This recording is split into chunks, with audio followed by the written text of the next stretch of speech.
Madame, Monsieur, bonjour, bienvenue à cette webconférence consacrée aujourd'hui à l'arrêt maladie des travailleurs indépendants. Lors de votre inscription, vous avez été très nombreux à nous solliciter autour de questions qui concernent la retraite. Sachez que nous avons réalisé un webinaire en partenariat avec la CARSAT sur ce thème. Le replay est disponible sur notre chaîne YouTube URSSAF Nord-Pas-de-Calais. N'hésitez donc pas à le visionner. Avant de débuter, quelques informations pratiques. Comme à l'accoutumée, vous pourrez poser vos questions directement dans le chat. Nos experts y répondront au fur et à mesure. Et si nous avons le temps, nous prendrons quelques minutes pour y répondre en fin de webinaire. Aujourd'hui, nous aborderons donc les différentes thématiques autour de l'indemnité journalière avec les interlocuteurs, les bénéficiaires, le durée et niveau de prise en charge des indemnités journalières maladie et spécificité, l'ouverture de droit aux indemnités journalières maladie, le calcul des indemnités journalières. Nous accueillons sans plus attendre Anne-Sylvie. Bonjour, donc moi je suis technicien expert au service des indemnités journalières à la CPM de l'île Douai et je m'occupe en particulier de vous, des travailleurs indépendants. Nous accueillons également Sonia. Bonjour, alors Sonia, gestionnaire de la relation cotisant et j'accompagne notamment donc les créateurs d'entreprises ainsi que les porteurs de projets. Avant d'entrer dans le vif du sujet, je vous propose d'évoquer tout de suite les différents interlocuteurs des travailleurs indépendants dans le cadre des indemnités journalières. Alors, vous avez donc l'URSSAF pour ce qui concerne vos cotisations sociales. L'URSSAF transmet notamment le revenu cotisé à votre caisse primaire d'assurance maladie, qui est déterminant pour le calcul de vos indemnités, mais nous le verrons plus tard dans la présentation.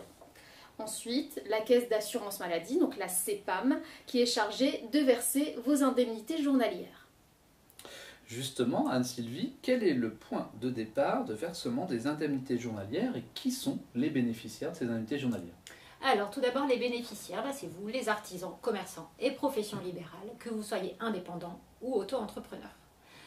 C'est le médecin prescripteur de l'arrêt de travail qui va délivrer le feuillet d'arrêt de travail, qui va soit le télétransmettre directement à votre CEPAM d'affiliation, ou il va vous donner le feuillet d'arrêt de travail papier et vous allez devoir l'envoyer. Le volet 3, vous le gardez parce que vous êtes chef d'entreprise, vous êtes dans votre propre entreprise. Ce feuillet est envoyé dans les 15 jours. Le délai de carence d'un arrêt de travail pour les indemnités journalières maladie est de 3 jours. Merci. Je me tourne à nouveau vers vous, Anne-Sylvie. Quelle est la durée de prise en charge des différents arrêts de maladie et existe-t-il des spécificités? Oui, alors, concernant la prise en charge de l'arrêt, donc l'arrêt de travail classique, on va dire, c'est 360 jours maximum sur une période de 3 ans. L'arrêt de travail en rapport avec une affection de longue durée qu'on appelle ALD, exonérante ou non, c'est 3 ans maximum, avec une renaissance de votre droit si vous justifiez d'une reprise de travail effective d'au moins 1 an. Pour les professions libérales, c'est différent. C'est 90 jours maximum pour un même arrêt de travail, limité à 360 jours sur une période de 3 ans. Et en ce qui concerne les spécificités? Alors, on va commencer par le temps partiel thérapeutique. Donc, la prescription en temps partiel thérapeutique doit suivre immédiatement un arrêt de travail indemnisé au taux plein, enfin, on va dire un arrêt de travail à temps complet. Si vous êtes en affection de longue durée, par contre, vous pouvez avoir un temps partiel thérapeutique sans avoir eu un arrêt de travail à temps complet. Pour ce qui est des règles de non-cumul, les indemnités journalières ne peuvent pas se cumuler avec une pension d'invalidité ou une pension de vieillesse. Attention, le retraité actif peut percevoir des indemnités journalières en cas d'arrêt de travail car il cotise pour ça. Par contre, les indemnités journalières sont versées à hauteur de 60 jours maximum pour un assuré si vous avez atteint l'âge légal de la retraite et si vous percevez une pension de retraite. Merci. Et en ce qui concerne du coup le risque accident du travail? Alors, pour ce qui concerne le risque accident de travail, donc le risque accident de travail, il faut savoir que ça n'existe pas pour les travailleurs indépendants. Donc si vous êtes en arrêt de travail, l'arrêt de travail sera pris sur le risque maladie. Il sera bien indemnisé, mais sur le risque maladie. Si vous avez eu un accident de travail, vous avez la possibilité de souscrire une assurance volontaire individuelle contre le risque AT, donc accident de travail MP maladie professionnelle, auprès de votre CEPAM. Donc cette assurance, ça permet le remboursement à 100% des frais de médecine, d'hospitalisation, de pharmacie, d'appareillage, etc. Et du coup, quelles conditions le travailleur indépendant à quelles conditions le travailleur indépendant doit-il répondre pour bénéficier des indemnités journalières et de même le conjoint collaborateur? Ouais. Alors tout d'abord, l'ouverture de droits. Donc pour les travailleurs indépendants, il vous faut 12 mois d'affiliation au titre d'une activité indépendante à la date de l'arrêt de travail initial. Et bientôt, bien sûr, il faut cesser toute activité durant toute la durée de l'arrêt. Pour les conjoints collaborateurs, il faut l'existence d'une activité dans laquelle le conjoint collaborateur, du fait du lien avec le dirigeant, sans être rémunéré. Il faut 12 mois d'affiliation au titre de l'activité de conjoint collaborateur. Merci pour ces précisions. Nous avons déjà abordé les différents arrêts maladie, les conditions d'obtention des indemnités journalières. Désormais, découvrons concrètement comment se calcule l'indemnité journalière. Alors, on va parler d'abord pour un travailleur indépendant classique, donc hors auto-entrepreneur. Votre indemnité journalière est calculée sur les revenus cotisés des 3 dernières années civiles précédant l'arrêt de travail à la date de début de l'arrêt de travail initial. On va prendre un exemple. Imaginons que vous êtes en arrêt de travail le 15 février 2024. Donc, on va calculer votre RAM avec la moyenne des revenus cotisés des années 2021, 2022, 2023. Donc, ces années-là, on les additionne, on divise par 3. Donc, si votre RAM, le revenu annuel d'activité moyen, est inférieur aux 10% du PAS, les 10% du PAS, le plafond annuel de la sécurité sociale en 2024, est de 4 208,80 €. Votre indemnité journalière sera de 5,77 €. Si votre RAM est supérieur aux 10% du PAS, votre IJ, c'est votre RAM divisé par 730, avec un maximum à 63,52 € pour cette année, pour les artisans et commerçants, et 190,55 € pour les professions libérales. Merci. Comme vous l'évoquiez, Anne-Sylvie, jusqu'à présent, le montant de l'indemnité journalière dépend du revenu cotisé. Sonia, comment vous calculez ce revenu cotisé et comment? Alors, le revenu cotisé ne va pas être calculé de la même manière en fonction du statut que vous aurez choisi. Alors, si vous êtes entrepreneur individuel, le revenu cotisé correspond au bénéfice net. Le bénéfice net, qu'est-ce que c'est? C'est votre chiffre d'affaires, moins les frais, charges et cotisations sociales, auxquelles on ajoute les cotisations facultatives Madelin, plus les dividendes éventuels si elles sont supérieures à 10% du capital. Si vous êtes en EURL, SARL ou encore EIRL, tout dépend de l'assiette fiscale choisie. En effet, si vous êtes à l'impôt sur le revenu, à l'IR, le revenu cotisé correspond au revenu du gérant plus les bénéfices nets, auxquels on ajoute les cotisations facultatives Madelin, plus les dividendes éventuels si elles sont supérieures à 10% du capital. Si vous êtes à l'IS, l'impôt sur les sociétés, le revenu cotisé correspond à la rémunération du gérant, plus les cotisations facultatives Madelin, plus les dividendes éventuels si elles sont supérieures à 10% du capital. Pour les conjoints collaborateurs, tout dépend de l'assiette de calcul choisie.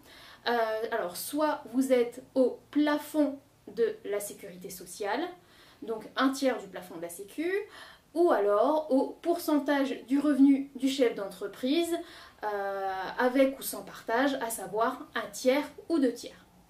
Alors, à savoir que pour l'année en cours, vous pouvez demander donc la révision de vos cotisations provisionnelles, donc à tout moment de l'année, et demander à ce que vos cotisations soient calculées sur la base d'un revenu estimé. Et cette demande, vous pouvez l'effectuer depuis votre compte en ligne. Et du coup, comment ça se passe pour les auto-entrepreneurs, Anne-Sylvie? Alors pour les auto-entrepreneurs, c'est le revenu de référence que l'on prend en charge. Il est déterminé après application de l'abattement fiscal forfaitaire sur le chiffre d'affaires, sur votre chiffre d'affaires cotisé. On va reparler du RAM.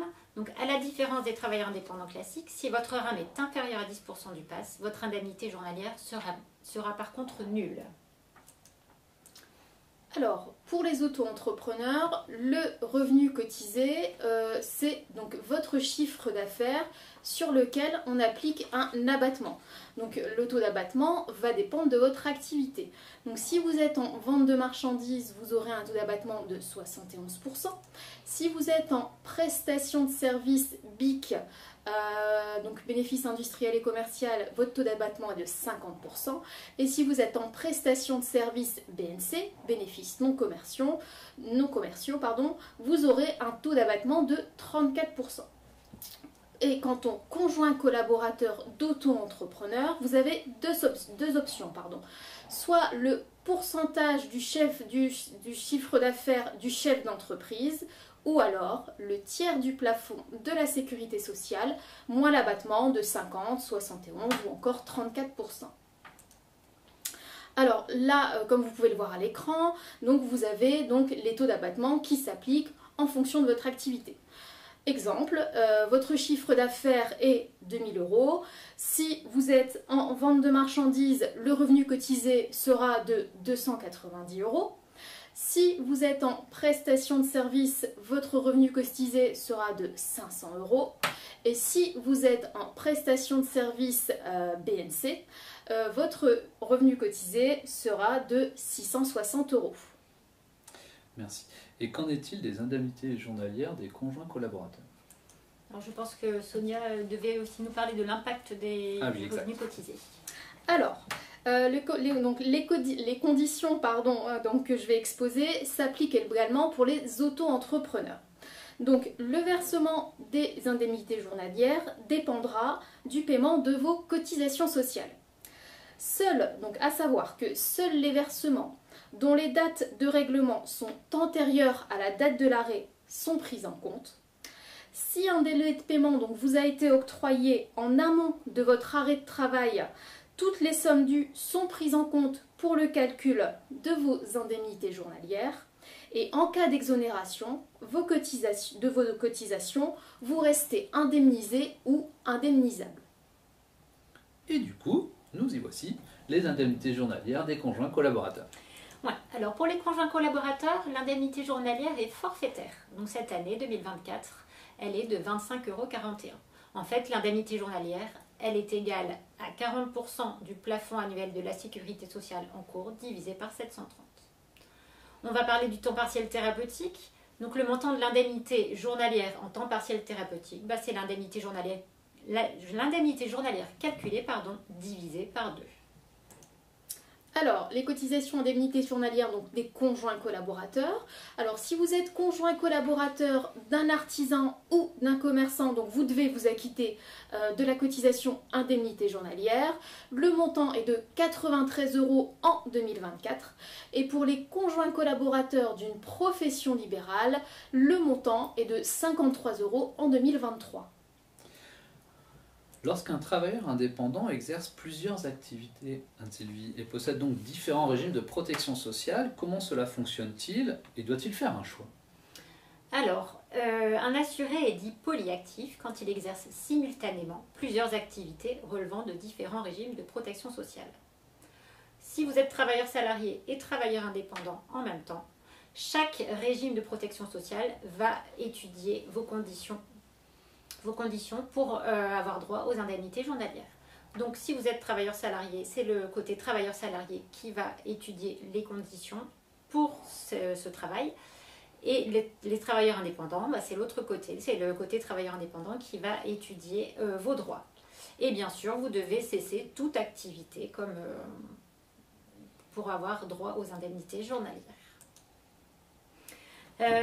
Il faut savoir que vous pouvez vous rendre sur le site amélie.fr, donc sur votre compte Amélie, si vous voulez par exemple télécharger vos relevés mensuels ou suivre le paiement de vos indemnités journalières.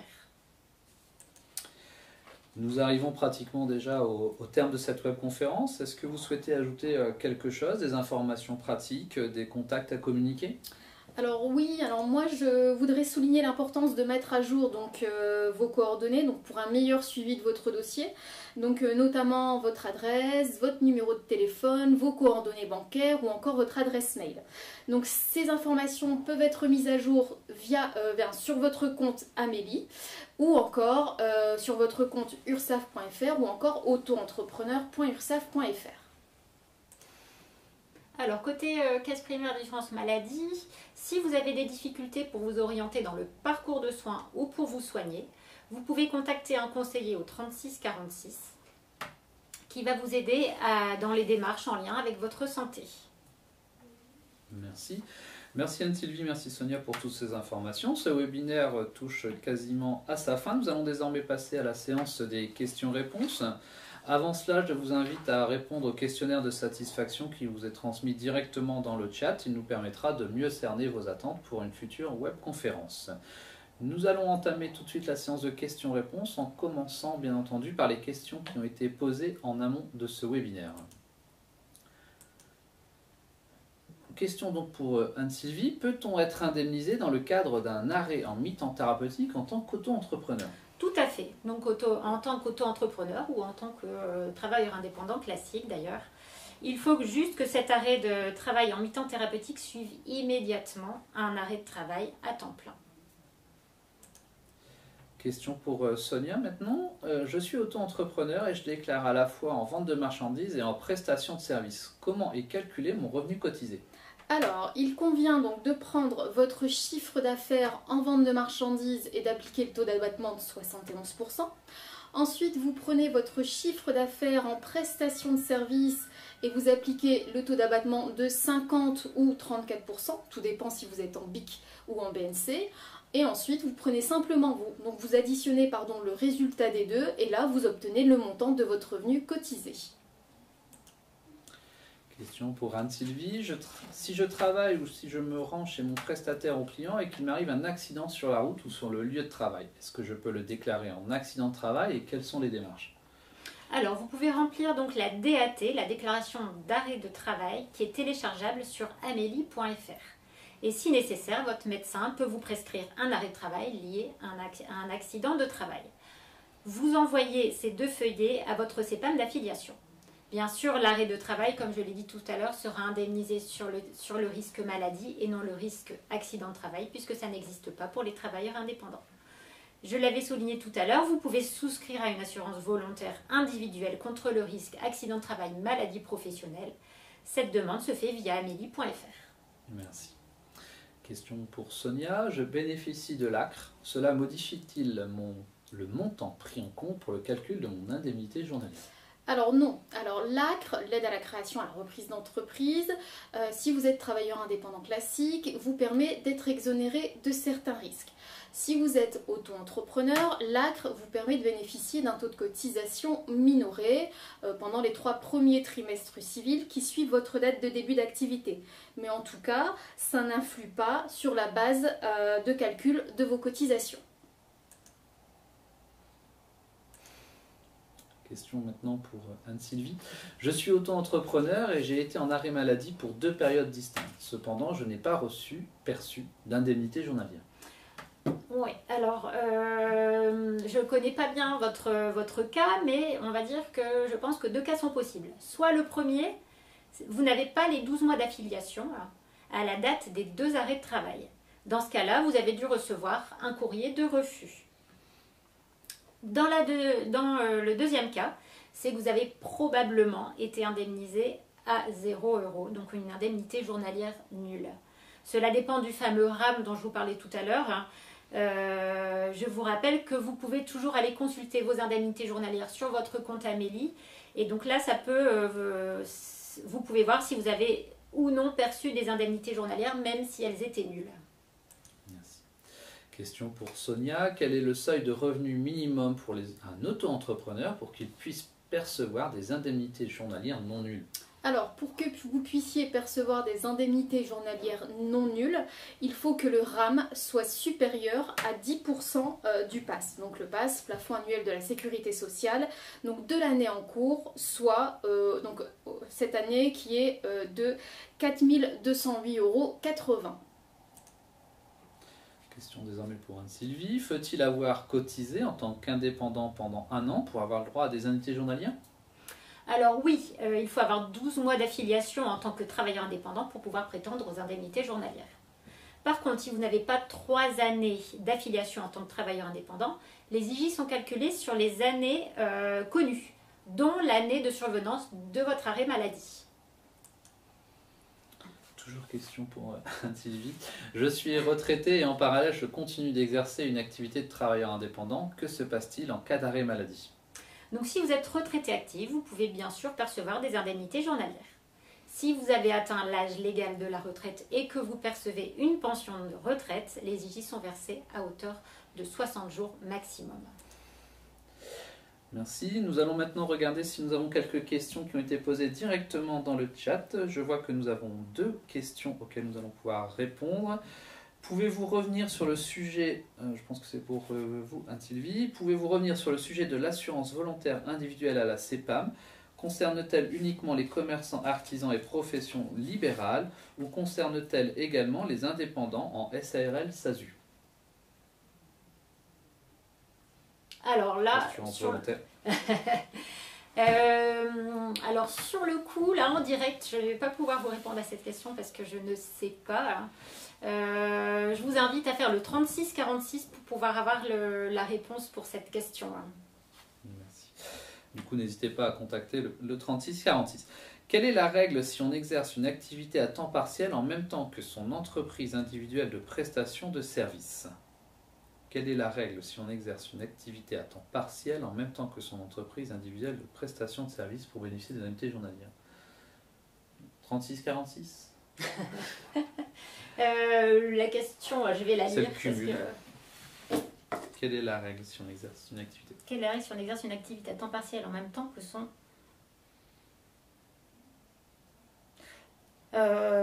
quelle est la règle pour pouvoir percevoir des indemnités journalières? Je l'ai dit tout à l'heure, chaque régime concerné en fait, va calculer vos indemnités journalières, que vous soyez travailleur salarié ou travailleur indépendant. Très bien, merci. Donc cette webconférence est désormais terminée. Nous espérons qu'elle a pu répondre à toutes vos questions. Les équipes de l'URSSAF et de l'assurance maladie restent à votre disposition. Nos coordonnées s'affichent actuellement sur vos écrans. N'oubliez pas également de remplir le questionnaire de satisfaction qui vous sera une nouvelle fois transmis dans le chat. Le replay sera disponible en fin de journée sur notre chaîne YouTube URSSAF Nord-Pas-de-Calais. Il sera chapitré par thématique pour retrouver les différents points abordés. Vous pourrez également y retrouver l'ensemble des liens transmis durant ce live. Je retiens à remercier également toutes les personnes qui ont contribué à la préparation de cette émission. Merci à vous et à bientôt.